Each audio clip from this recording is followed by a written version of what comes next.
नमस्कार, मैं हूं सुरेश चौहान के और आप देख रहे हैं बिंदास बोल। बिंदास में हम आपके सामने फिर एक ऐसा मुद्दा लेकर आए जिस पर आपको, हमको, सबको, देश को बोलना होगा, क्योंकि हम नहीं बोलते हैं तो कई जो समस्याएं उत्पन्न होती हैं, उसी में से एक ऐसी समस्या जो इस देश के सुरक्षा के लिए सबसे बड़ी घातक हो रही है। जी हां, जैसे कि आप मेरे पीछे देख रहे हैं, इस बैकड्रॉप में देश की तमाम सुरक्षा एजेंसियों का इस तरीके से राजनीतिक उपयोग हो रहा है, आपस में उनका टकराव बढ़ गया है और यह टकराव देश के राष्ट्रीय सुरक्षा के लिए, सर्वार्थ से किसी भी प्रकार की सुरक्षा के लिए बहुत बड़ा खतरा है। यह खतरा हमको हमारे सीमा पर दिख रहा है, यह खतरा हमको हमारे सीमा के अंदर देश में विभिन्न जगह पर दिख रहा है, क्योंकि एजेंसियां एक दूसरे की काटने पे लगी है। सीबीआई सीबीआई पे और नेशनल इन्वेस्टिगेशन एजेंसी दोनों पे किसका प्रभुत्व सबसे ज्यादा है, कौन सरकार की ज्यादा हितैषी है, किसका अफसर ईमानदारी सरकार के साथ निभा रहा है,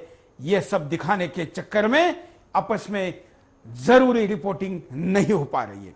देश में तमाम जो हाई अलर्ट दिए जा रहे थे उसकी संख्या घट गई है। इसका कारण इसके पीछे हो रही राजनीति और कुछ अधिकारियों का दिए जाने वाला बलि भी शामिल है। ऐसे में इस विषय पर अगर देश सरकार के ऊपर हमेशा बाकी मुद्दों की तरह दबाव नहीं बनाएगा तो यही चलता रहेगा।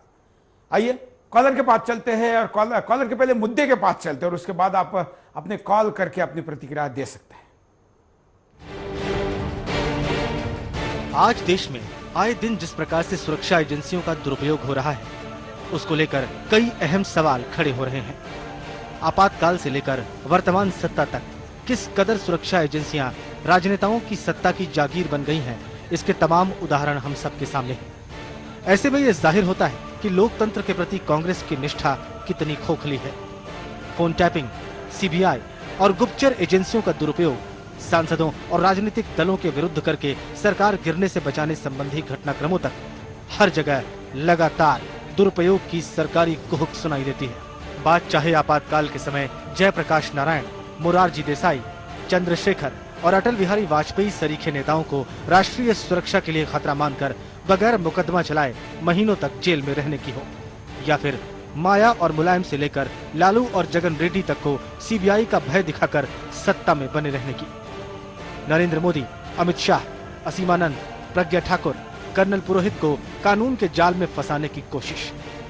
ये सभी घटनाक्रम इस बात की ओर इशारा करते हैं कि आज ये एजेंसियां सत्ता की गोद में बैठकर किस कदर कठपुतलियों की तरह नाच रही हैं। बात सिर्फ यही तक सीमित नहीं है। आज बिना किसी खतरे के पुलिस सुरक्षा और लाल बत्तीधारी गाड़ियों का दुरुपयोग भी आम हो चुका है, जो आम आदमी पर रौब झाड़ रहे हैं और ठाट बाट के साथ धौंस दिखाकर अपने आप को ऊंचा साबित करने से खाए पिए अघाए हमारे राजनेता नहीं चूक रहे हैं। एनआईए हो या सीबीआई या फिर अन्य कोई सुरक्षा जांच एजेंसी, ये सभी सरकार के इशारे पर ही चलती हैं और सत्ता के एजेंडे को आगे करने में इनकी अहम भूमिका होती है। सीबीआई के स्वायत्त संस्था होने के बावजूद सत्ता ने जब चाहा अपने अनुकूल हथियार बनाकर सीबीआई को पैनी धार भी दी और भोथरा भी बनाया। यानी सत्ता के तौर तरीके अगर देश के बदले सत्ता में बने रहने या निजी लाभ के लिए काम करने लगे तो फिर कोई भी स्वायत्त संस्था कैसे सरकार के विरोध की राजनीति करने वाले को सत्ताधारियों के लिए दबा सकती है। ये सीबीआई के जरिए हर मौके पर सामने आ चुका है। सत्ता के लिए कैसे सुरक्षा एजेंसियां सत्ता के निर्देश पर काम करती हैं, ये कांग्रेस हो या भाजपा, दोनों ने इसका दुरुपयोग ही किया है। सुरक्षा एजेंसियां देश में जांच एजेंसी से ज्यादा कभी पिंजरे में बंद शेर की तरह तो कभी रट्टू तोते की तरह काम करती रही हैं, जिसे कभी पिंजरे से खोलने का डर दिखाकर सत्ताधारी अपनी सत्ता बचाते रहे हैं, तो कभी रट्टू तोता बनाकर अपनी ही भाषा में अपनी ही बात बुलवाते रहे हैं, जिसका लाभ उठाकर सत्ता और पैसे वाले रसूखदार मलाई खाते हैं और आम आदमी ठगा हुआ महसूस करता है। ऐसे में सवाल खड़ा होता है कि राजनीति के लिए सुरक्षा एजेंसियों का दुरुपयोग करना कितना सही है। तो यह मुद्दा है और इस मुद्दे पर आपको बोलना जरूरी है। कॉलर हमारे साथ जुड़े हैं, उनके पास चलते हैं। जय हिंद। सुरेश जी, जय हिंद। बोलिए। अशोक पंजाब दिल्ली साबरा से बोल रहा हूँ। हाँ सुरेश जी, ये जो हमारे राष्ट्रपति साहब हैं, इनका क्या काम है, इनको किस लिए चुना जाता है? मैं आज तक ये समझ नहीं पाया हूँ। हमारी ऐसा हो रहा है जैसे अंधी पीठ से कुत्ता काट रहा है। हाँ, इस देश में, धन्यवाद कॉल करने के लिए, जो राज्य शास्त्र पढ़ाया जाता है, जो नागरिक शास्त्र पढ़ाया जाता है, जो हमारे घटना के बारे में, कॉन्स्टिट्यूशन के बारे में बताया जाता है, तब ये कहा जाता है कि इस देश की व्यवस्था में राष्ट्रपति का काम रबर स्टैम्प का है। कैबिनेट ने जो निर्णय किए, जो सरकार ने निर्णय किए, उसको फॉलो करना उनका काम है। ज्यादा से ज्यादा वो सलाह दे सकते हैं। इसलिए इस देश के राष्ट्रपति से कोई बड़ी अपेक्षा की जाए, ऐसा नहीं हो सकता। अगले कॉलर, जय हिंद, बोलिए क्या कहना है आपको? हाँ सर। हाँ हाँ जी बोलिए। सर, जो चल रहे हैं इनके साथ, जो पूछ रहे सवाल है वही सवाल करने हैं इनके साथ। हाँ हाँ बोलिए, आप लाइव में जुड़ चुके हैं। हाँ जी, आप लाइव में जुड़ चुके हैं, क्या पूछना है? हाँ जी, ये अपने जो अपने मंत्री बोलते हैं उनके का नहीं बोलना, और क्या बस मावटा बोलना है, और क्या करना है। धन्यवाद। हम कॉलर को कहेंगे कि आप समय की बर्बादी न करें। अगर आपका कॉल लगा है तो लाखों लोग जब ट्राई करते हैं और आपका कॉल लगता है तो पहले से तैयारी के साथ कॉल करें तो आप ज्यादा अच्छा न्याय दे पाएंगे। बिंदास बोल की विशेषता है कि आम आदमी फोन करके, जो चाहे फोन करके अपनी बात को कहता है। हम विदाउट एडिट उसको दिखाते हैं और इस कार्यक्रम में लोग ऐसे ऐसे बातें, ऐसे ऐसे तथ्य, ऐसी ऐसी जानकारियां देते हैं जिसके आधार पर हम बिंदास को अब तक सबसे लोकप्रिय कार्यक्रम के रूप में आपके सामने प्रस्तुत कर चुके हैं। कई कॉलर और भी हमारे साथ जुड़े हैं। आप स्क्रीन पर हमारा स्काइप आईडी भी देख रहे हैं, जिससे कि आप हमको स्काइप कॉल कर सकते हैं। वीडियो कॉल की यह सुविधा देश के आम आदमी को अपने घर में बैठकर चैनल पर अपनी बात रखने के लिए केवल सुदर्शन देता है। देश के आम आदमी को उसकी आवाज चैनल तक पहुंचाने के लिए कोई जरिया नहीं है, इसलिए बिंदास हमने आपके लिए लाया है। साथ ही देश के तमाम टीवी चैनलों पर आप देखते हैं कि राजनीतिक दलों के वही प्रवक्ता या नेता अतिथि के तौर पर अपनी बात को रखते हैं। हम इस देश के आम आदमी को इस कार्यक्रम के द्वारा अपने घर से वीडियो में जुड़ने का मौका देते हैं। आप दुनिया में कहीं पर भी हैं तो सुदर्शन न्यूज इस हमारे स्काइप आईडी पर आके आप अपनी बात को रख सकते हैं। आप साथ साथ में स्क्रीन पर जो कार्टून चल रहे हैं वो भी आप देख सकते हैं। इस देश के तमाम अच्छे अच्छे अखबारों में, वेबसाइट्स पर जो कार्टून आए हैं उसको आप सुदर्शन के इस बिंदास बोल के कार्यक्रम में देख सकते हैं।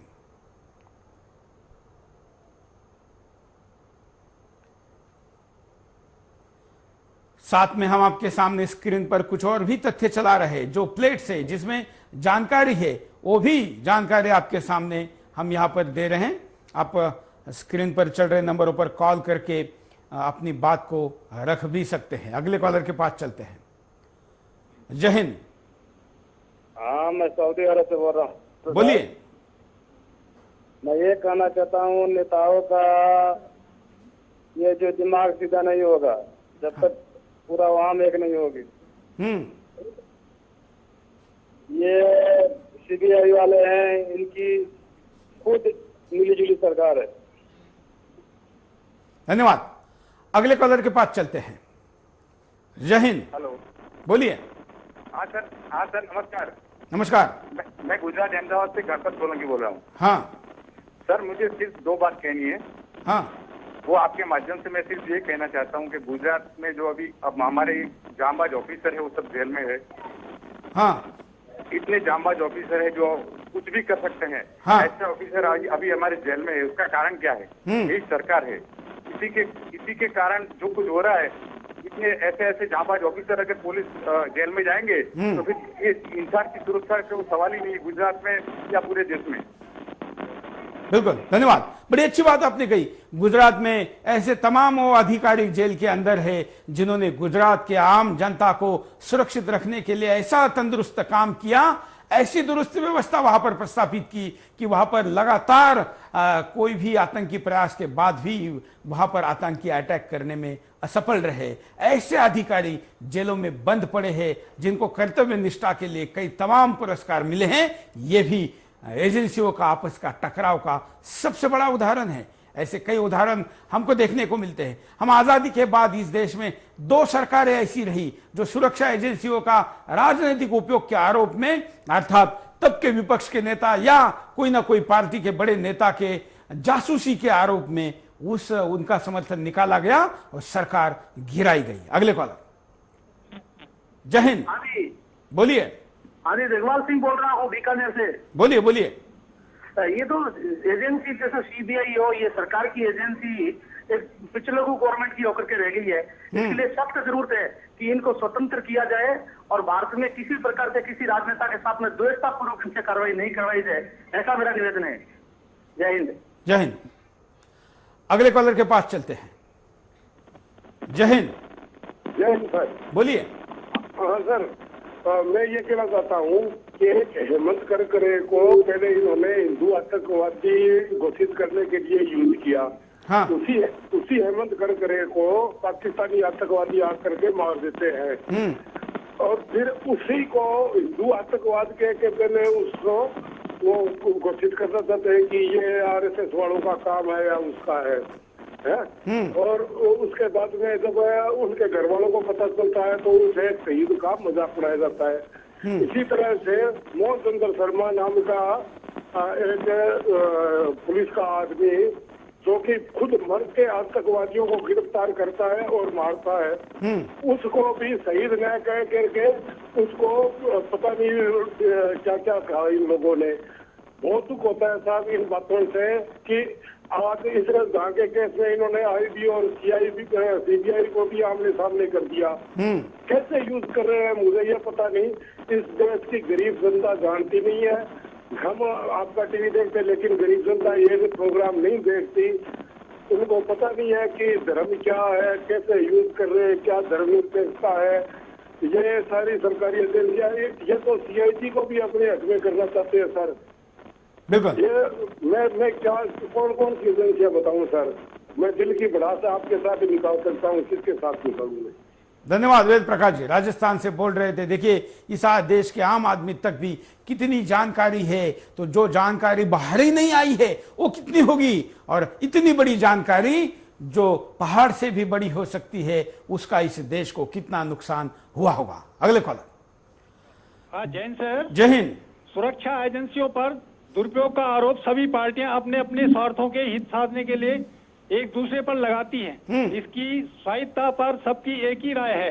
अन्ना आंदोलन इसका प्रमाण है, जिस आंदोलन को आम आदमी पार्टी बनाकर और अन्ना हजारे को गांधी टोपी पहनाकर राजनीतिज्ञों ने अपने साथ मिला लिया। आज तक तो इन एजेंसियों से घपले घोटाले छिपाना था, जिसमें सभी पार्टियों का योगदान था। अचानक देश का एक बुद्धिजीवी वर्ग आतंकवादियों के साथ खड़ा नजर आ रहा है। इसमें खासकर गुजरात का इशरत जहां केस है, जिसमें सुरक्षा एजेंसियां एक दूसरे के सामने आ गई हैं, जिससे देश की सुरक्षा को भी खतरा हो गया है। सुरक्षा एजेंसियों की प्रतिष्ठा भी दांव पे लगी है। भारत सरकार ने गुजरात कोर्ट में हलफनामा दाखिल किया, जिसमें स्पष्ट लिखा है जावेद उर्फ पिल्लई और इशरत जहां आतंकी संगठन लश्कर-ए-तैयबा के सदस्य थे। मुठभेड़ की सच्चाई से महत्वपूर्ण यह है कि उसकी पृष्ठभूमि क्या थी। लश्कर-ए-तैयबा का लक्ष्य भारत को खंडित कर मुगल राज्य की फिर से स्थापना करना है। गुजरात से जुड़ा होने से इसमें विशेष रुचि दिखाना, क्योंकि यदि आज विपक्ष में कोई है तो सिर्फ मोदी ही है, जिस पर पुतना से लेकर काले मन तक के प्रहार हो चुके हैं। जो गरीबी हटाओ नहीं, सबका विकास, शिक्षा, रोजगार, एक नयापन, एक आत्मविश्वास का नया नारा लेकर आया है, जिसका अपना कद है, काठी है और छाती है। लेकिन विदेशों में पड़े लोग, जांच एजेंसियों के सिर पर खड़े लोग परिवर्तन नहीं चाहते, क्योंकि परिवर्तन में अनिश्चितता होती है, उन्हें डर लगता है। नमस्कार, धन्यवाद। धन्यवाद। वाह, अगले कॉलर के पास चलते हैं। हाँ जी। जय हिंद। हेलो, जय हिंद सर जी। बोलिए। हाँ जी सर जी, मैं ये जानना चाहता हूँ कि जैसे कि हमारे अखबार में भी आते हैं कि 5 रुपए में खाना खाते हैं, 12 रुपए में खाना खाते हैं, है जी। हाँ हाँ हाँ जी, लुधियाना से जी, लुधियाना से। धन्यवाद धन्यवाद। इस विषय पर हम पहले कार्यक्रम कर चुके हैं। अगले कॉलर के पास चलते हैं। जय हिंद। जय हिंद सर। बोलिए। सुशील गुप्ता जयपुर से बोल रहा हूँ। हाँ सर, ये अभी आपके रिसेंटली सुप्रीम कोर्ट का डिसीजन आया है बटाला एनकाउंटर, तो इसके अंदर ये साफ जाहिर हो रहा है कि इन सुरक्षा एजेंसियों को अपने निजी स्वार्थ के लिए उपयोग किया और इसको देखते हुए राजनीतिक के फायदे के लिए सुरक्षा एजेंसी का उपयोग नहीं करना चाहिए। इससे हमारी मतलब है देश की सुरक्षा को खतरा पैदा हो रहा है और हमारे अंदर ही अंदर अपने भाई बंद लड़ रहे हैं। इसलिए मैं चाहूंगा कि सरकार को सुरक्षा एजेंसियों का उपयोग नहीं करना चाहिए। धन्यवाद। धन्यवाद।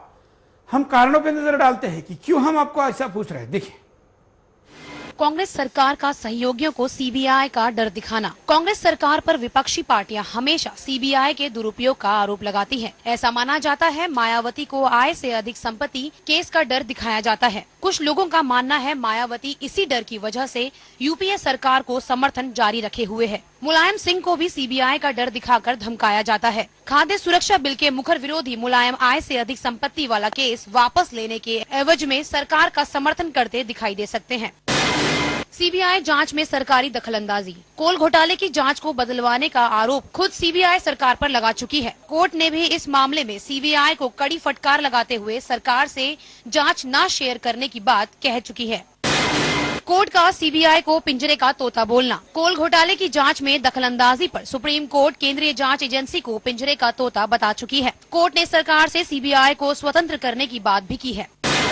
सीबीआई की स्वायत्तता नहीं चाहती सरकार। सुप्रीम कोर्ट के निर्देश के बावजूद सीबीआई को स्वायत्तता मिलेगी, ऐसे आसार बहुत कम नजर आ रहे हैं। सरकार सीबीआई को बाहरी हस्तक्षेप से दूर करने का कोई कदम उठाती नहीं दिख रही है। वित्त मंत्री पी चिदम्बरम की अध्यक्षता वाली मंत्री समूह की बैठक में कहा गया है कि न्यायपालिका कार्यपालिका को सीबीआई को लेकर आदेश नहीं दे सकती। कार्यपालिका सीबीआई से कैसे काम कराती है, ये न्यायपालिका उन्हें नहीं बता सकती। कांग्रेस नेताओं से संबंधित केस बंद होते। ताजा मामला कांग्रेस अध्यक्ष सोनिया गांधी निजी सचिव रहे विसेंट जॉर्ज का है। जांच एजेंसी ने दिल्ली की अदालत से जॉर्ज विसेंट के खिलाफ आय से अधिक संपत्ति के पुराने केस को बंद करने की अर्जी लगाई है। इससे पहले सीबीआई बोफोर्स घोटाले में ओतोवियो क्वातुरची और विधायक खरीद कांड में अजीत जोगी के खिलाफ केस बंद कर चुकी है। आतंकवाद पर सुरक्षा एजेंसियों को आपस में लड़ाना। इशरत जहां मुठभेड़ में जिस तरह से सीबीआई और आईबी आमने सामने हैं, वो आतंकवाद को लेकर सरकार का दोहरा मापदंड हमारे सामने है। जिस तरह से चिदम्बरम के गृह मंत्री बनते ही गृह मंत्रालय ने अपने पुराने हलफनामे से पलटते हुए गुजरात हाई कोर्ट में इशरत को आतंकी मानने से इनकार कर दिया और सीबीआई जांच की मांग कर दी, वो खुद गृह मंत्रालय को कटघरे में खड़ा कर रहा है। कॉलर के पास चलते हैं। जय हिंद। जय हिंद सूरज जी। बोलिए। गुजरात से इकबाल अब्दुल्ला बोल रहा हूँ सर। बोलिए बोलिए।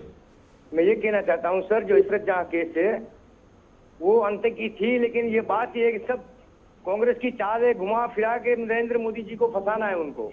हाँ, बस और कुछ नहीं है।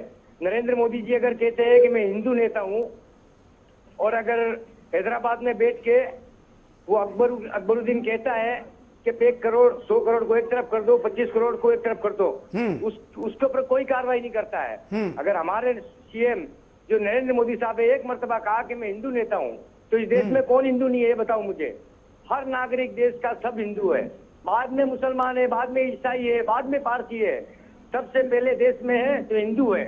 हिंदू बन के रहना पड़ेगा, यही हमारे सीएम साहब का नारा है। धर्म की बात अलग है और ये बात अलग है। और श्रद्धा की बात है, ये बात तो सर अगर वो 3 आदमी साथ में थे वो थे कौन, वो जांच कराए वो थे कौन, क्यों हमारे नरेंद्र मोदी के पीछे हाथ धोके पड़े ये लोग। कहना था सर मुझे। धन्यवाद। आपने देखा कि खुद गुजरात से ही जो कॉलर है वो किस बात को कह रहे हैं। एक तरफ अकबर ओवैसी है जो हिंदुस्तान कहता है 100 करोड़ को और 25 करोड़ को अप्रत्यक्ष रूप से पाकिस्तान कहता है। दोनों को एक आमने सामने लाने की बात करता है। वो भारत माता को गाली देने के बाद, यहाँ के 100 करोड़ लोगों को चैलेंज करने के बाद, धर्म के नाम पर राजनीति करने के बाद भी 10,000 रुपए के मुचलके पे छुटता है। और दूसरी तरफ मैं केवल हिंदू हूं, इस राष्ट्रीय संकल्पना को रखने वाले व्यक्ति के खिलाफ राजनीति होती है। बात मोदी की नहीं है। मोदी हो या कोई हो, राजनेता आते रहेंगे, जाते रहेंगे।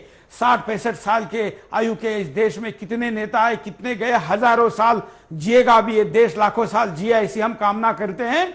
उसमें कितने नेता आएंगे, उन नेताओं का व्यक्ति का मुद्दा नहीं है, मुद्दा व्यवस्था का और अंतिमतः देश का है। अगले कॉलर। जय हिंद। बोलिए क्या कहना है आपको।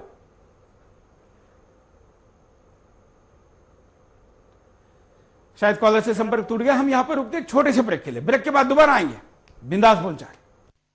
ब्रेक के बाद आपका एक बार फिर से स्वागत है। आप देख रहे हैं बिंदास बोलो। बिंदास में हम आपके सामने मुद्दा लेकर आए हैं, इस देश की तमाम सुरक्षा एजेंसियों का राजनीतिक उपयोग कितना सही है और इस राजनीतिक उपयोग के कारण सरकार के चमचे दिखाने के लिए एजेंसियों की तरफ से आपस में ही टकराव इतना बढ़ गया है कि देश की सुरक्षा खतरे में आ गई। ऐसे में कई ऐसे वाकये देश में घटते जा रहे हैं, घटनाएं घटती जा रही हैं, जिसका असर अगर देश पे पड़ने लगा, जो पड़ने लग चुका है, तो इस देश का इतना बड़ा नुकसान होगा जो दुश्मन भी नहीं कर चुके हैं। आइए कई कॉलर हमारे साथ जुड़े हैं, उनके पास चलते हैं। जय हिंद। अजय हैं सर। बोलिए सर, मैं उड़ीसा से बोल रहा हूँ। सर, आजकल ये हमारा देश को क्या हो गया है, कांग्रेस शासित जो राज्य है उसमें पहले फूड सिक्योरिटी बिल लाना चाहते हैं और बाकी स्टेट में नहीं। ये तो सरासर नाइंसाफी है सर। और जिस तरीके से ये इस तरह जहाँ केस में भी सीबीआई और आईबी के बीच में जिस तरह का राजनीति चल रहा है, क्या हमें ये लगता है कि आज भी हम लोग ये गणतंत्र शासन नहीं हो पा रहा है हमारे यहाँ। बिल्कुल सर, इसीलिए हमें कुछ भी करके मैं देश की सारी जनता से अनुरोध करता हूँ कि ऐसा सरकार हमें नहीं चाहिए और इन लोगों को कड़ी से कड़ी जवाब देना चाहिए, उचित जवाब देना चाहिए उन लोगों को। धन्यवाद। अगले कॉलर के पास चलते हैं। जय हिंद। बोलिए क्या कहना है आपको। हेलो। हाँ, मैं अमृतसर से बोल रहा हूँ जी, पवन भारद्वाज। बोलिए पवन जी। ऐसा है, जिस प्रकार हमारी केंद्रीय सरकार राजनीतिक लाभ के लिए, जिस वक्त केंद्रीय सरकार हमारे राजनीतिक लाभ के लिए तुष्टीकरण के हथियार से आतंकवाद को मुकाबला कर रही है, उससे राष्ट्रीय सुरक्षा कमजोर हो रही है। हमारे राष्ट्रभक्त सुरक्षा कर्मचारी देश को बचाने के लिए अपनी शहादत देते हैं, परंतु चंद वोटों की खातिर उनकी शहादत नीलाम कर दी जाती है। इस यहाँ केस में गृह मंत्रालय ने एक हल्फनामा दिया जिसे गुजरात की पुलिस ने सही ठहराया, परंतु वही हल्फनामा राजनीति के दबाव में चलते बदल दिया गया। बटला हाउस कांड में हमारे करमचंद शर्मा जो पुलिस इंस्पेक्टर से मारे गए, गृह मंत्रालय कुछ और कहता है उनकी शहादत के लिए और कोर्ट कुछ और कहती है, लेकिन ये दिग्विजय सिंह जैसे देश के गद्दार जो है नेता, ये कुछ और भाषा बोलते हैं। इससे हमारी सुरक्षा एजेंसियों का मनोबल टूटता है और देश की सुरक्षा खतरे में पड़ती है। तो मेरी सभी सीबीआई और आईबी से प्रार्थना है कि कृपया इनको बूथ और जवाब दीजिए, क्योंकि तो देश के जो नुकसान करेंगे और देश को कहीं नहीं छोड़ेंगे ये। धन्यवाद। अगले कॉलर के पास चलते हैं। जय हिंद। सुरेश जी नमस्कार। बोलिए। मैं बोल रहा हूँ कि देखिए, हर देश की अपनी अपनी जांच एजेंसी होती है। हाँ। सबका काम अलग अलग बंटा होता है। हाँ। लेकिन हमारे भारत में क्या है कि इतनी ज्यादा जांच एजेंसियां हैं कि उसके बाद भी मतलब एक जांच एजेंसी एक जांच करके जाती है और दूसरी जांच एजेंसी जांच करती है, तो स्टोरी उल्टी हो जाती है। इस तरह जहाँ केस में हम लोग देख सकते हैं क्या हुआ, ये एकदम रिसेंट है, करंट है। इसका मालेगांव ब्लास्ट देखिए, तो को दोषी ठहराया गया था। ठीक है, बिल्कुल। धन्यवाद। अगले कॉलर के पास चलते हैं। जय हिंद। सर मैं ये कहना चाहता हूँ कि नरेंद्र मोदी कुछ भी बोलते हैं तो सर उस पर सियासत चालू हो जाती है।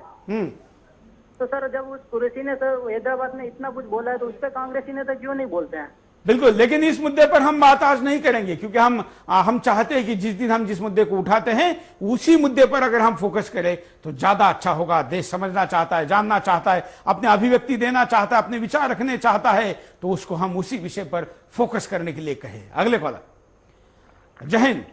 जय हिंद सुरेश जी। जय हिंद। बोलिए। सुरेश जी देखो, ये जो सरकार की पॉलिसी है इससे हमारे सुरक्षा कर्मियों का मनोबल टूट जाएगा। हाँ, देश के अंदर कानूनी व्यवस्था की अफरा ऐसी की तैसी हो जाएगी और नरेंद्र मोदी को बदनाम करने का इनको एक ही रास्ता है कि नरेंद्र मोदी ने गुंडे और बदमाशों का सफाया कर दिया। इसलिए नरेंद्र मोदी को बदनाम करके जैसे तैसे करके इसको केंद्र में नहीं आने देने चाहते। मैं साहब वहाँ 30 साल रहा हूँ, जब 30 साल की जिंदगी में ज्यादातर कांग्रेस की सरकार आती तो महीने में 2 बार कर्फ्यू लगा रहता था। नहीं, इस पार से उस पार जाने में हमें दिल की धड़कनें बढ़ जाती थी। जब तक हम सुरक्षा से पहुंचते तब तक ऐसा लगता था कि भाई अभी हम सुरक्षित है। धन्यवाद। अगले कॉलर के पास चलते हैं। आप भी कॉल कर सकते हैं, अपनी बात को रख सकते हैं। एमएमएस भी हमारे पास है, कई कॉलर अपनी बात को रखना चाहते हैं। जय हिंद। हेलो, बोलिए। जय हिंद सर। हाँ सर, ये हम ये कहना चाहते हैं कि इसमें राजनीति आप बोल रहे हैं तो विपक्ष इसमें कुछ यूज नहीं कर पाएगा एजेंसियों का। इसमें तो खाली सरकार उसका दुरुपयोग कर रही है।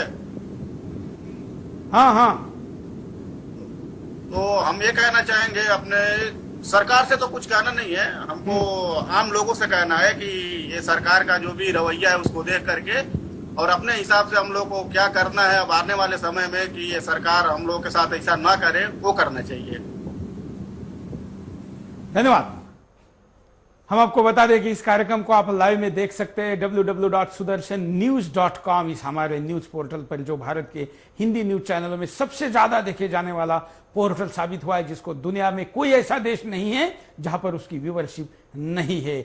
24 घंटे इस पर आप चैनल को फ्री में लाइव देख सकते हैं, कहीं भी देख सकते हैं। और इसके द्वारा आप मोबाइल से, टैब से, टच पैड से, आपका इंटरनेट अनेबल जो आपके घर में डिवाइस होगा, वो ऐसे किसी भी डिवाइस से आप किसी भी ब्राउजर से इसको लाइव देख सकते हैं। हमारे साथ कई कॉलर जुड़े, लेकिन हम परिणाम पर वो नजर डालते हैं कि क्या परिणाम होंगे। देखिए, राजनीति के लिए सुरक्षा एजेंसियों का दुरुपयोग होता रहेगा। अगर कोर्ट के कहने पर भी हमारी सरकार ने जांच एजेंसियों और सुरक्षा एजेंसियों को स्वतंत्र नहीं किया, तो राजनेता ऐसे ही इनका दुरुपयोग करते रहेंगे।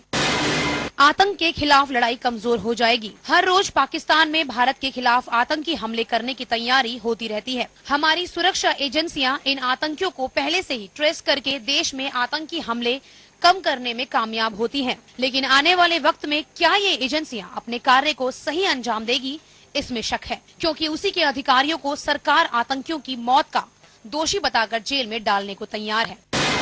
पड़ोसी देश अपने मकसद में कामयाब हो जाएगा। पड़ोसी देश पाकिस्तान हर रोज भारत को तोड़ने की साजिश रचता रहता है, लेकिन हमारी सुरक्षा एजेंसियां रॉ और आईबी उसकी हर कोशिश को विफल कर देते हैं। लेकिन जब पाकिस्तान को ये पता चलेगा कि भारत सरकार के कुछ नेता ही परोक्ष रूप से उसकी मदद कर रहे हैं, तो पाकिस्तान आसानी से भारत को कमजोर करने में कामयाब हो जाएगा।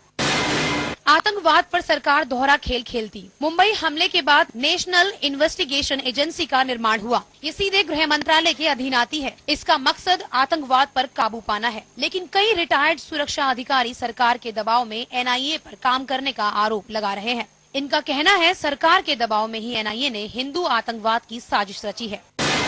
सुरक्षा एजेंसियों पर देशवासियों का विश्वास कम होगा। एक सुरक्षा एजेंसी आतंकियों को देश में हमला करने से पहले मार डालने में कामयाब हो जाती है, तो दूसरी इन्हीं आतंकियों को बेकसूर बताती है। ऐसे में आम आदमी को पता नहीं चल पाता कि हकीकत क्या है। सुरक्षा एजेंसियों के अधिकारियों का मनोबल गिरेगा। सुरक्षा एजेंसियों के जो अधिकारी अपनी जान पर खेलकर आतंकियों की जानकारी इकट्ठा करते हैं, जब वो ही अधिकारी जेल में डाले जाने लगेंगे, तो फिर ये अधिकारी क्यों ऐसी जानकारी पुलिस को देंगे। कॉलर के पास चलते हैं। हेलो, जय हिंद। सुरेश जी, जय हिंद। बोलिए। सुरेश जी, मैं ये कहना चाहता हूँ हाँ कि ये अपना देश की जो सरकार है वो कुछ भी नहीं कर पा रही है। वो उनका दायरे में सब सीबीआई और सब उन लोग ही उपयोग कर रहे हैं। जब करुणानिधि ने फैसला लेने के लिए बोला तो उनके घर सीबीआई भेज दी। इधर हैदराबाद में ओवैसी जैसे लोग डेली कुछ न कुछ बोलते रहते हैं, उसको कुछ नहीं दिखा दे रही है। इधर हैदराबाद में लोग सुरक्षित नहीं है। फिर भी ये गवर्नमेंट कुछ नहीं कर पा रही है। और कुछ भी ऐसा हम हिंदू है बोल के ऐसा कुछ बोल रहे तो गवर्नमेंट उसको जाके वो करती है वैसा। तो आम पब्लिक को ये सोचने का होगा और आम पब्लिक आगे आने समय में ये यूपीए सरकार को उखाड़ के फेंकना होगा। बाकी कुछ नहीं कर सकते। धन्यवाद। अगले कॉलर के पास चलते हैं। जय हिंद। नमस्कार सुरेश जी। बोलिए।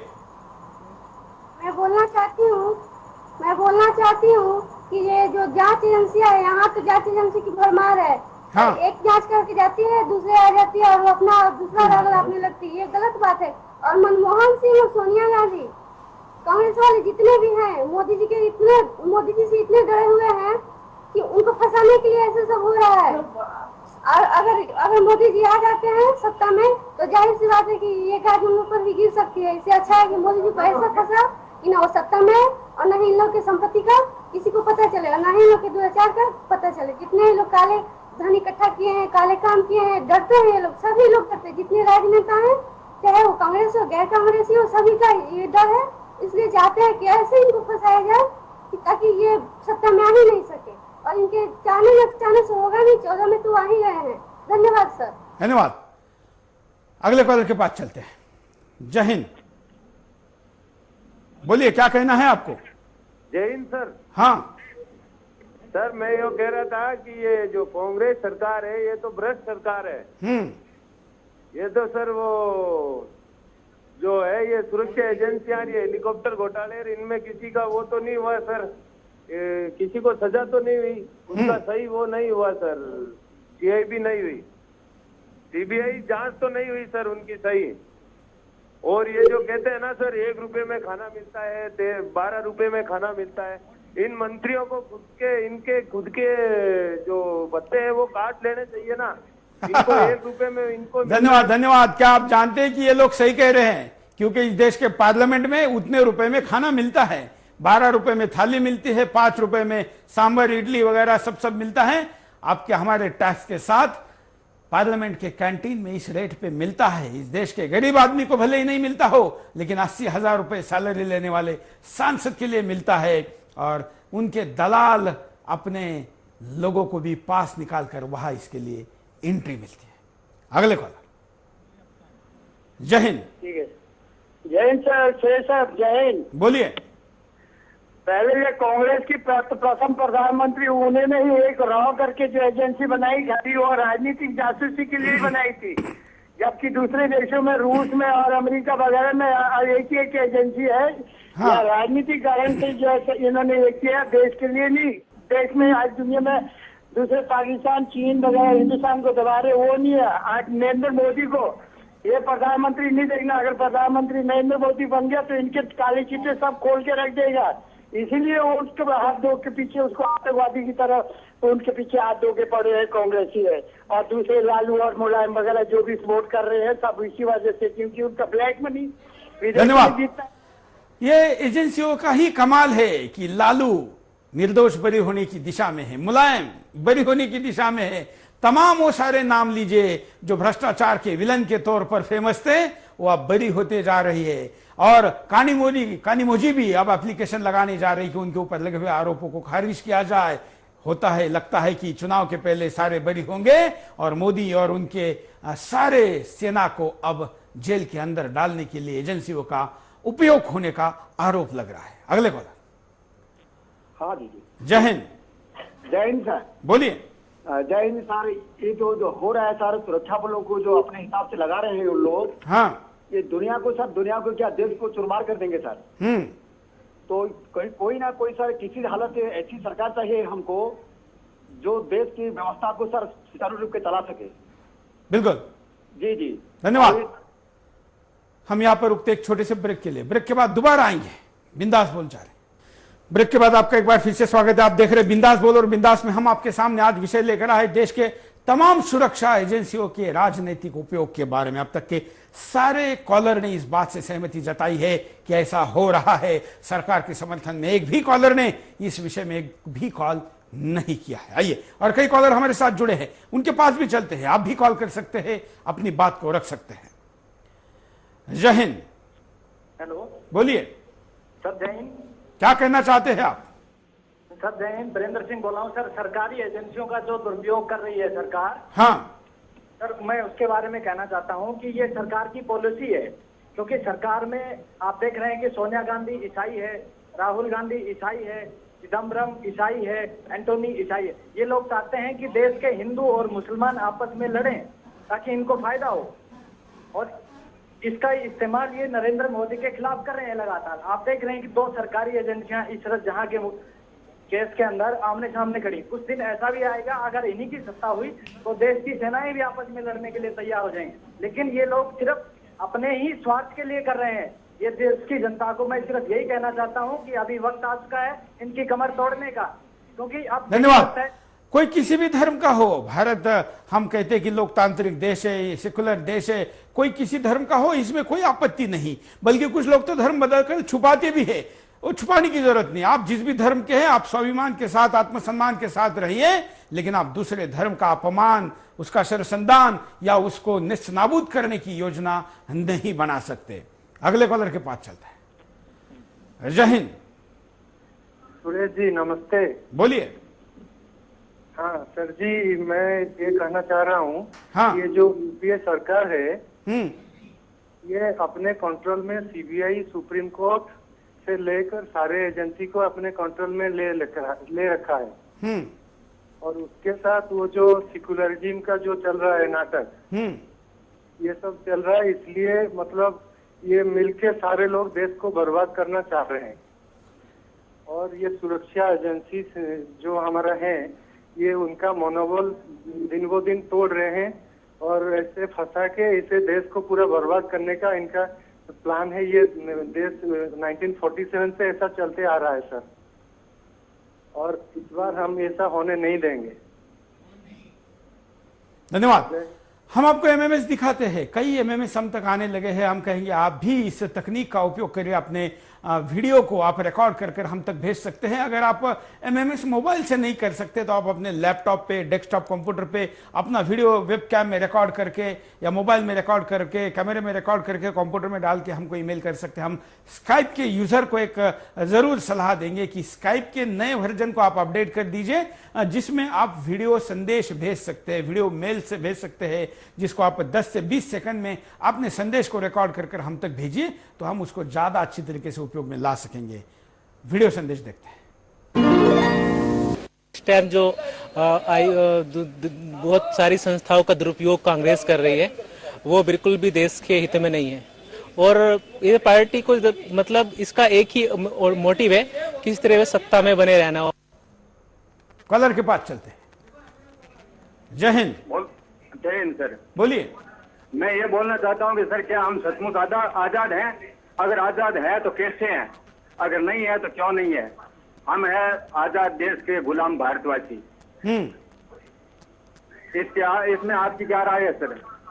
बिल्कुल, धन्यवाद। ये आजादी के लक्षण दिखे, ऐसा कुछ दिख ही नहीं रहा है, तो अपने आप को गुलाम क्यों ना माना जाए। जो संघर्ष करना चाहते हैं वो जरूर गुलाम नहीं है, क्योंकि उनको संघर्ष के लिए लोकतंत्र अधिकार देता है और उसका उपयोग करने वाले कर भी रहे हैं। दूसरी तरफ से दमन अगर कहीं पर होता है तो उसकी चिंता मत करिए, क्योंकि ये होना भी जरूरी है कि जो संघर्ष करे उसका प्रतिरोध हो तो संघर्ष और रंग लाता है। और रही बात उनकी जो गुलाम की मानसिकता के थे, है और रहेंगे, क्योंकि कुछ ऐसा वर्ग होता है जो बहते पानी के साथ अपने आप को बहने में ही ज्यादा खुशी नसीब महसूस करता है। जब यहाँ पर मुगलों ने आक्रमण किया तो उनके साथ खुशी मनाने वाला भी वर्ग यहाँ पर था। जब अंग्रेजों ने यहाँ पर आक्रमण किया, इस देश को गुलाम बनाया, तब भी उस गुलामी को भगवान का देन मानकर उसमें अपनी खुशी मनाने वाले थे। क्योंकि एक विदेशी फिलोसोफर कहते हैं कि अगर आप बलात्कार का विरोध नहीं कर सकते तो उसका आनंद लीजिए। ऐसे आनंद लेने वाले इस देश में तमाम लोग हैं, आप उनकी चिंता मत करिए। इस देश को सही दिशा का काम करने वाले, सही दिशा देने के लिए संघर्ष करने वाले जो लोग हैं वो क्या सोचते हैं, इस पर ध्यान दीजिए। अगले कॉलर।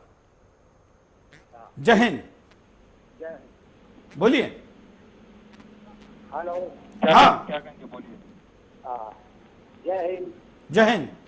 हाँ, मैं ये बोलना चाहता था कि गांधी जी जो है देश को सब आजाद कराया था, और गांधी जी की जब मृत्यु हुई थी तो उससे पहले गांधी जी ने इन नेताओं को ये कहा था कि देखो मेरी चादर है, ये जो मेरी चादर है उसके चार कोने, चारों तरफ मिलकर के पकड़ के रखना तो देश आजाद रहेगा।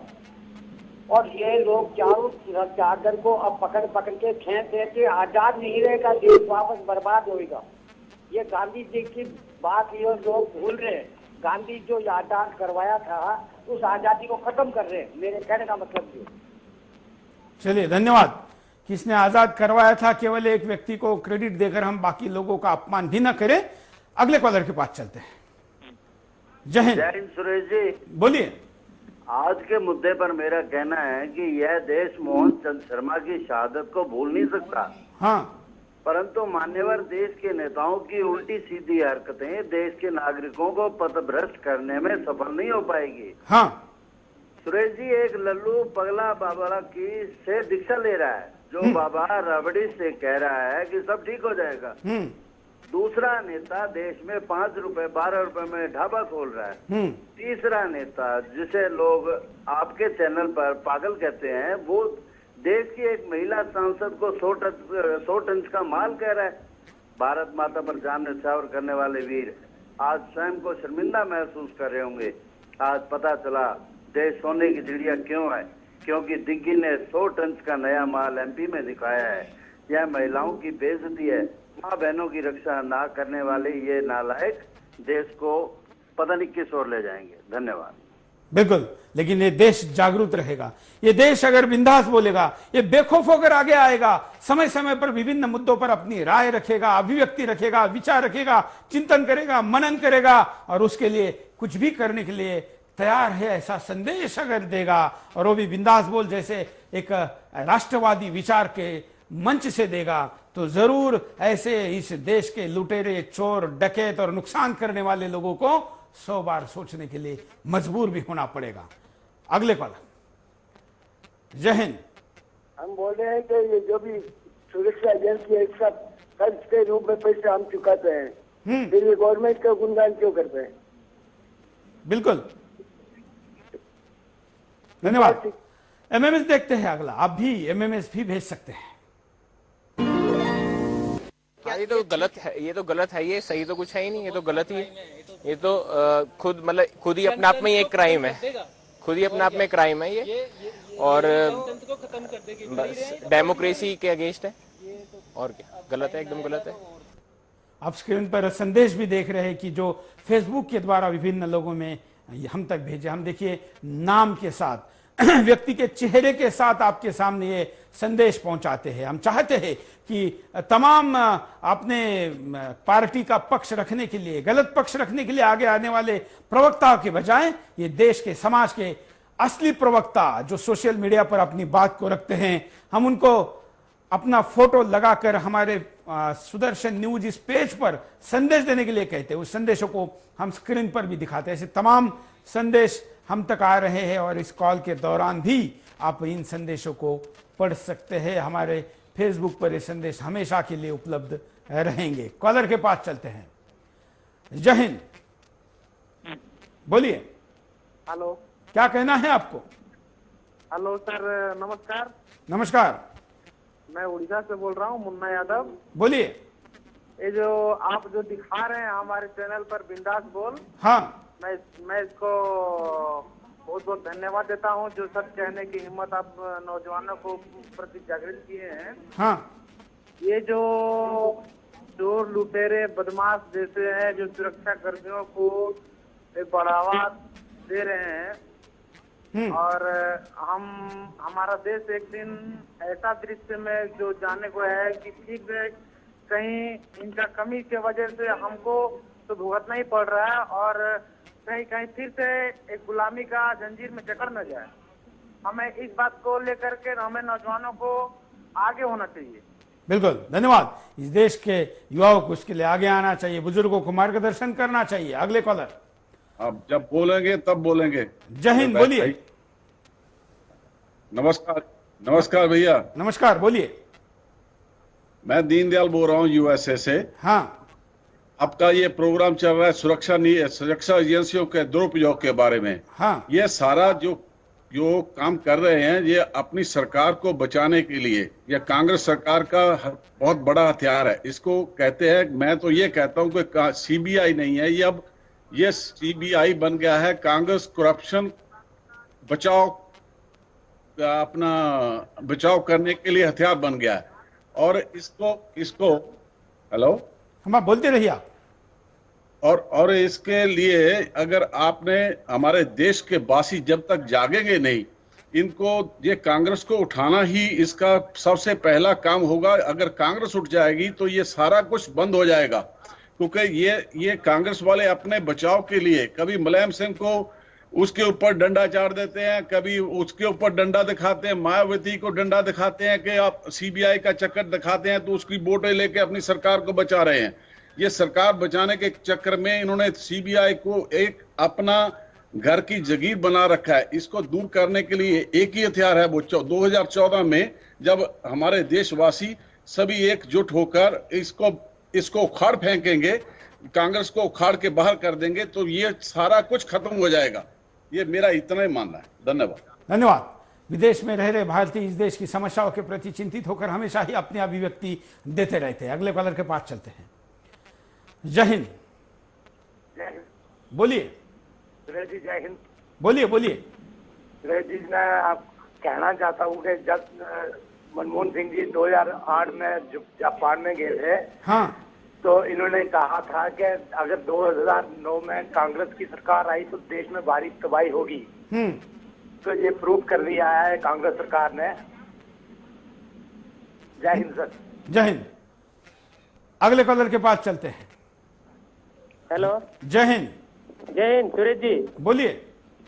ये सुदर्शन न्यूज को मैं बहुत बहुत बधाई देता हूँ। हाँ। कि ये जो भी है वो अपना कार्यक्रम आम पब्लिक तक बात रखती है और आम पब्लिक की बात बार बताती है। हाँ। इसके लिए धन्यवाद देना चाहता हूँ। मैं आप लोगों का भी हम आभारी है कि आप लोग बड़े उत्साह के साथ इसमें सहभाग देते हैं। तो आज सब नौजवानों को आगे आना होगा, क्योंकि ये देश की जो गवर्नमेंट है और ये जो यूपीए की सरकार है वो एक दिन कुछ 5 रुपये में खाने के लिए बोल रही है, एक दिन कुछ कर रही है। और जो इसका सीबीआई है, जो भी प्रशासन है, सब उसके दायरे में है, तो उसको स्वतंत्र नहीं कर रहे। स्वतंत्र करे तो उनको ही उनके दायरे में रख के आम पब्लिक को वो करती है। और जो भी है बिल्कुल। धन्यवाद। अगले कॉलर के पास चलते हैं। जय हिंद। सुरेश जी, जय हिंद। मैं दिल्ली उत्तम नगर से रविंद्र सिंह टिंगड़िया बोल रहा हूँ। बोलिए सर। राष्ट्र सुरक्षा एजेंसियां को जिस तरह से आपने दुरुपयोग का एक मुद्दा उठाया है, एक बहुत ही अहम मुद्दा है। हाँ। कांग्रेस सरकार जानती है कि किस तरह से राष्ट्र सुरक्षा एजेंसियों का दुरुपयोग करना है। हाँ। राष्ट्र सुरक्षा एजेंसियों में सीबीआई, आईबी के अलावा जो सबसे अहम एजेंसी आती है वह है एनएसजी, नेशनल सिक्योरिटी गार्ड। हाँ। जिसमें कि आर्मी, बीएसएफ, आईटीबीपी, सीआरपीएफ से चुने हुए जवानों को लिया जाता है और सरकार जेट सुरक्षा के नाम पर इन जवानों को अपने निजी गार्ड के रूप में इस्तेमाल करती है।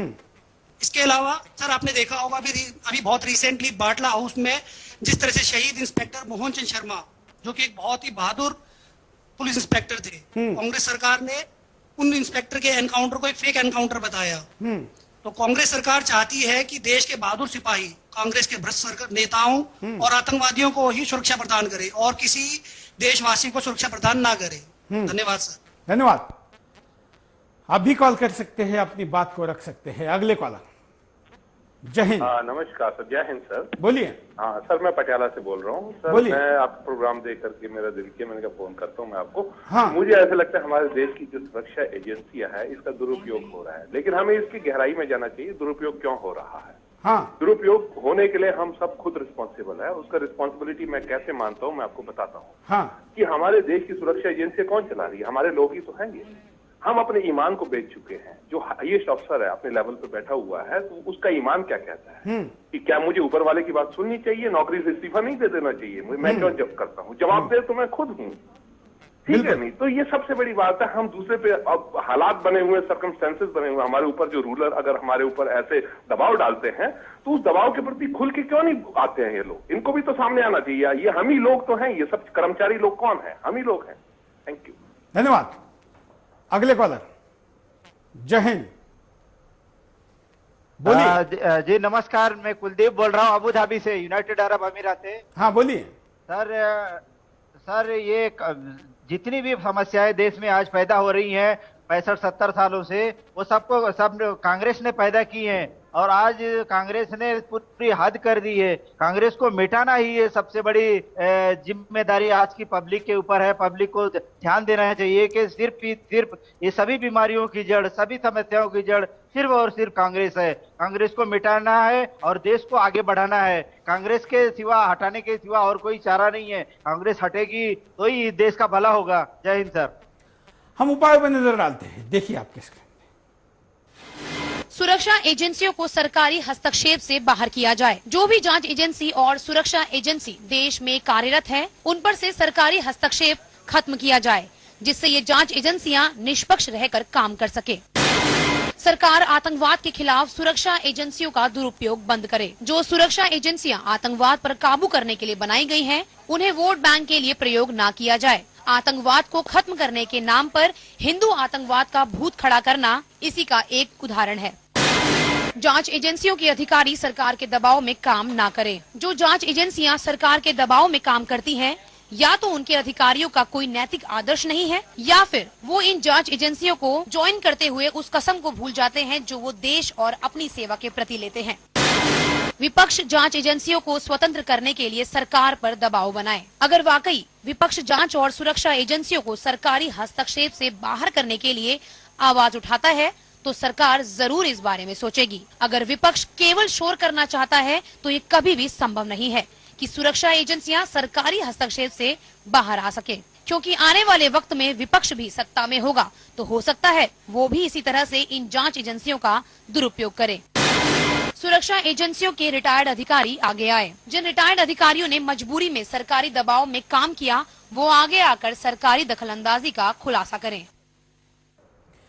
ये उपाय है। और आज सरकार के खिलाफ, खास करके कांग्रेस पार्टी के खिलाफ जो लोगों ने गुस्सा व्यक्त किया है, कांग्रेस के तमाम वोटर, जो कि पार्टी सत्ता में है तो सबसे ज्यादा वोटर कभी उनके रहे हैं, इसलिए वो सत्ता में है, उनमें से कोई भी सरकार के बचाव में सामने नहीं आया है। ना सरकार को अपनी पार्टी मानने वाले ने भी किसी ने कॉल करके सरकार के पक्ष में बात रखी। इसका मतलब है कि देशवासी एकजुट है इस विषय पर कि सरकार इस एजेंसियों का गलत उपयोग कर रही है।